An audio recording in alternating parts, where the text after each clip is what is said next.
Hello everyone, thank you for tuning in. My name is For Extraordinaire and I have an incredibly exciting announcement to make, and that is that the Sumerians, an ancient era diplomatic affinity culture, has been announced as the first culture for the Humankind expansion Together We Rule. Now the Sumerians have been by far one of the most commonly requested cultures to seek in Humankind, and I am so glad that they are finally being included. But let's take a closer look at their culture card and try to see just what they can do. The Sumerians have two new units, or a unit and a new district to be more specific. The Aga Ush is likely an anti-cav unit similar to the pikemen, and interestingly, I don't know if any of you guys can corroborate on this, but it seems that the Fertile Crescent and Near East cultures seem to have a big focus on defensive tactics, so perhaps these units in particular get bonus advantage when it comes to fighting in friendly territory, near rivers, or something similar to that, kind of like with the Babylonian unique unit and the advantage to fighting in district territory.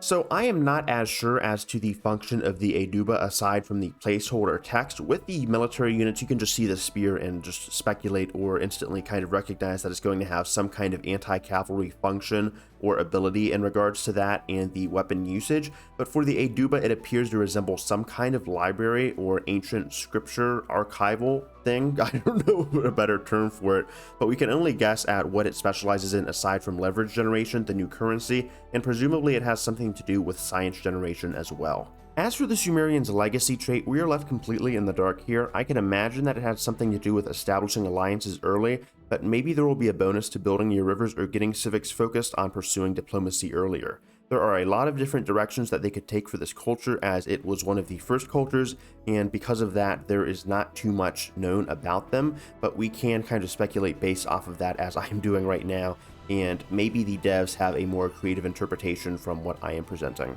As one of the first documented cultures/nations to sign an official peace treaty that we have in writing, I believe it would be very fitting for the Sumerians to have something in their ability or legacy trait to involve settling peace treaties earlier, or to make peace treaties easier to settle. Perhaps they have to give up less in the peace treaty if they are losing, or they generate more leverage by signing peace treaties.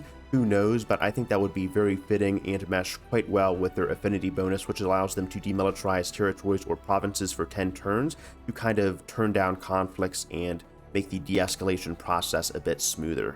Again, this is speculation, but I think they'll have a very heavy city building vibe with options to settle for peace for tolerant players, so I think this will be a culture that is designed very much so for them, but perhaps they could go for a wider focus. It really depends on what we see in the coming months or weeks, depending on when the date actually launches, but I have a video kind of covering the looser details for this expansion, so if you want to check that out, feel free to click on the link in the top right hand corner of the video.